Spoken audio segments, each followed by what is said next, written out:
Hello दोस्तों, मेरा नाम विशाल प्रभाकर है। जैसा कि आप सभी को पता है कि मैं एक नीट ड्रॉपर स्टूडेंट हूँ और मैंने एक चैलेंज लिया था, आप सबसे भी शेयर किया था। तो जिन भाई को मेरे चैलेंज के बारे में नहीं पता है और ये चैनल मैंने क्यों ओपन किया है, तो आप सभी भाइयों के लिए मैंने डिस्क्रिप्शन बॉक्स में लिंक दिया है, आप जाएँ लिंक पर क्लिक करें, आप देखें कि क्या चैलेंज लिया मैंने और इस चैनल क्यों ओपन किया और क्या करने वाला हूँ इस चैनल पे मैं। तो आते हैं इस वीडियो पे। तो आज की वीडियो मेरी एक स्ट्रेटजी भी है कि मैं क्या नेक्स्ट 7 मंथ के लिए क्या स्ट्रेटजी फॉलो कर रहा हूँ। तो मैंने अपने लिए बनाया है। अगर कोई आप लोग भी अगर करना चाहते हैं फॉलो मेरी स्ट्रेटजी को तो आप बिल्कुल कर सकते हैं, पर मैं कहता हूँ मेरी ना करके आप अपनी बनाइए। पहले मेरा आपको जो अच्छा लगे अपने में ऐड कर लीजिए, क्योंकि क्या पता आप मेरे से बेहतर आपका पहले से ऑलरेडी पढ़ रखे हो, मैं आपसे कम नॉलेज है, आप में ज़्यादा नॉलेज है, आप ज़्यादा एफर्ट लगा सकते हो मेरे से। तो इसलिए मैं कहूँगा आप अपनी बनाइए, मेरी बस सुन लीजिए, आप कहीं पर लिख लीजिए, आप अपनी स्ट्रेटजी में जो बातें मेरी अच्छी लगे वो ऐड कर लीजिए।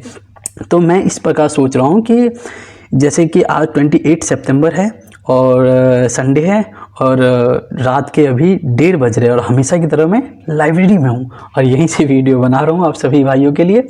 और तो 1 अक्टूबर से मैं ये चैलेंज को अच्छी तरह से करूँ। पढ़ाई अभी भी चल रही है मेरी, पर 1 अक्टूबर से मैं रेगुलर वीडियो डालनी चालू करूँगा यूट्यूब पे शॉर्ट्स, क्योंकि लॉन्ग वीडियो नहीं डालूंगा क्योंकि बहुत टाइम लगता है लॉन्ग वीडियो में। तो शॉर्ट्स मैं रात को डालूंगा और पूरी दिन की रूटीन बताऊँगा, आज मैंने इतने घंटे पढ़े। जैसे कि पुरानी वीडियो मैंने बताया था, आप जाके देख सकते हैं जिन भाइयों ने नहीं देखा है।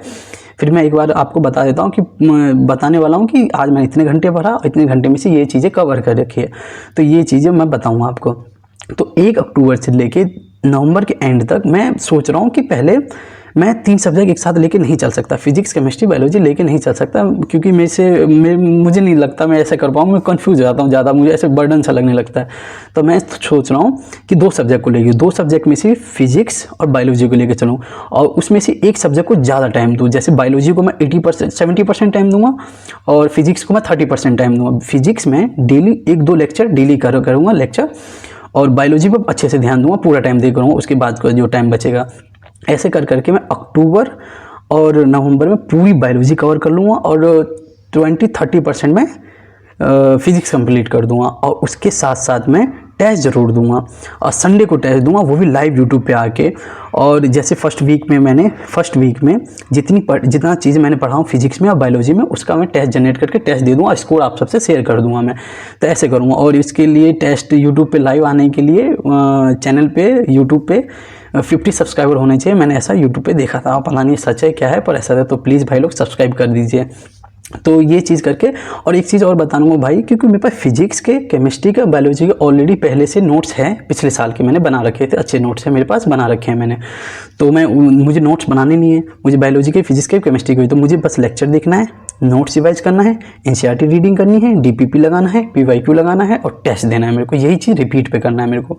तो मैं अक्टूबर और नवंबर में मैं पूरी तरह से बायोलॉजी कंप्लीट कर दूंगा। 20-30% फिजिक्स कर लूँगा मैं, डेली को 2-3 लेक्चर करूँगा। तो उसके बाद आ जाऊँगा मैं दिसंबर और जनवरी में मैं केमिस्ट्री कंप्लीट करूँगा और दिसंबर से मैं फिजिकल केमिस्ट्री से स्टार्ट करूँगा। जैसे कि दिसंबर में फर्स्ट वीक दिसंबर में मैं जितनी केमिस्ट्री पढ़ूँगा, फिजिकल केमिस्ट्री और पहले का और फिजिक्स, और फुल सिलेबस तो मेरा ऑलरेडी कंप्लीट हो चुका रहेगा बायोलॉजी का, उसका टेस्ट दूंगा। फुल सिलेबस बायोलॉजी जितनी केमिस्ट्री पढ़ूंगा वो, और फिजिक्स जितना पढ़ रखा हूँ उसकी टेस्ट दूंगा। दिसंबर से लेकर जनवरी तक यही चलेगा मेरा, ये रूटीन चलेगा मेरा जनवरी तक। तो जनवरी एंड तक मैं पूरी तरह से केमिस्ट्री कंप्लीट कर दूंगा, बायोलॉजी कंप्लीट कर दूंगा, 60 से 70% मेरा फिजिक्स कंप्लीट हो जाएगा। उसके बाद फरवरी में मेरे बैच में फरवरी में ही फिजिक्स कंप्लीट हो रही है, तो मैं उसको फिजिक्स को बैच के हिसाब से लेके चलूँगा। केमिस्ट्री और बायोलॉजी को मैं पहले कंप्लीट करने की पूरी कोशिश करूँगा, कर ही लूँगा मैं। तो उसके बाद फरवरी में फिजिक्स को पूरी जितना पोर्शन फिजिक्स का बचा रहेगा वो फरवरी में पूरी तरह से कंप्लीट कर दूंगा, और जितना बचा रहेगा उसको फिजिक्स का फरवरी में कंप्लीट करता रहूँगा। और ऑलरेडी मेरा केमिस्ट्री का, बायोलॉजी का सिलेबस हो ही जाएगा। तो डेली अल्टरनेट डे पे मैं उसका फुल मॉक दे करूँगा, फरवरी से ही अल्टरनेट डे पे फुल मॉक दूंगा।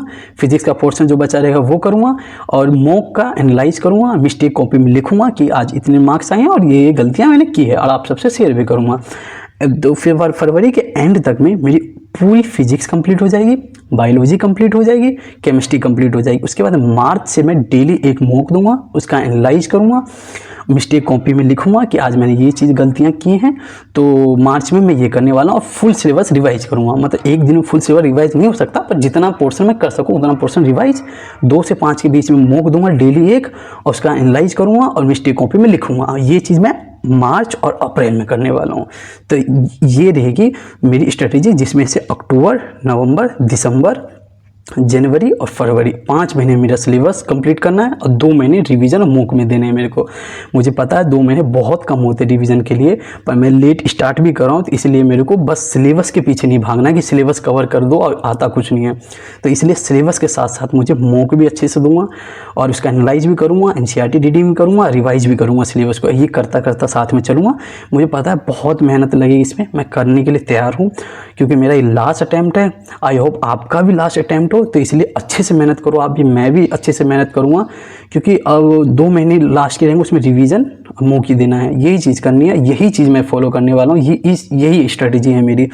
तो आप सबको जो भी मेरे अच्छा लगे वो आप बिल्कुल ऐड कर सकते हैं। तो 5 महीने में सिलेबस कंप्लीट हो जाएगा, 2 महीने में मैं रिवीजन और मॉक दूंगा। मुझे पता है बोलना बहुत आसान है, करना बहुत मुश्किल है, पर पूरी तरह से एफर्ट्स लगाऊंगा, पूरा 100% अपना दूंगा।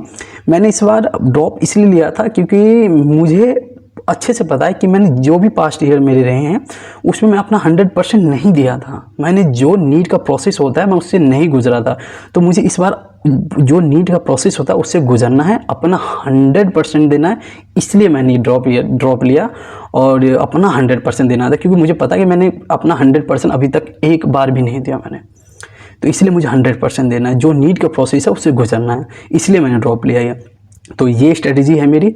आपको कैसा लग रहा है आप ज़रूर बताएं, और आपको जो मेरी अच्छी बातें लगे आप अपनी स्ट्रेटजी में ऐड कर लो। अगर नहीं आप मेरा ही फॉलो कर सकते हैं, बिल्कुल आप कर सकते हैं। जैसे आपको मैंने बताया था, आप अपना बना सकते हैं। आपको लगता है कि विशाल की बात ठीक लग रही है तो आप ऐड करके आप वो फॉलो कीजिए। तो मैं ये वाली स्ट्रेटजी अपनी कर सकता, और आपको लगता है कि विशाल आपको ये करना चाहिए, हाँ आप मिस्टेक करो, यहाँ पर आपको ज़रूरत है ठीक करने, आप ज़रूर बताएं, मैं ज़रूर वो चीज़ें ऐड करूँगा अपनी स्ट्रेटजी में, और मैं उसे फॉलो ज़रूर करूँगा। आप जैसा बोलेंगे मुझे अच्छा लगेगा, मैं ज़रूर करूँगा मैं। तो इस तरह से मेरी स्ट्रेटजी है। तो आप सबको कैसा लगा आप ज़रूर कमेंट करके बताना। और ये चैनल मैंने ओपन किया, मुझे बहुत अच्छा लग रहा है, बहुत अच्छा रिस्पांस आ रहा है, बहुत अच्छे कमेंट्स कर रहे हैं, बहुत भाई लोग बहुत सपोर्ट कर रहे हैं, तो मुझे बहुत अच्छा लग रहा है और मुझे यही उम्मीद थी आप सबसे। तो थैंक यू सो मच। तो अच्छे से पढ़ते हैं, सभी मिलके फोड़ते हैं नीट में, और मिलते हैं सेलिब्रेशन में जब रिज़ल्ट आएगा। आई होप हम सब मिल पाएँ वहाँ पे, हम दोनों बात करें कि भाई आपकी वीडियो देखते थे, आप बताओगे मेरे को, आपके कमेंट में पढ़ूँ, मैं बताऊँगा हाँ आपका ये नाम था, ऐसे ये सब चीज़ें बताऊँगा मैं आपको। तो थैंक यू सो मच।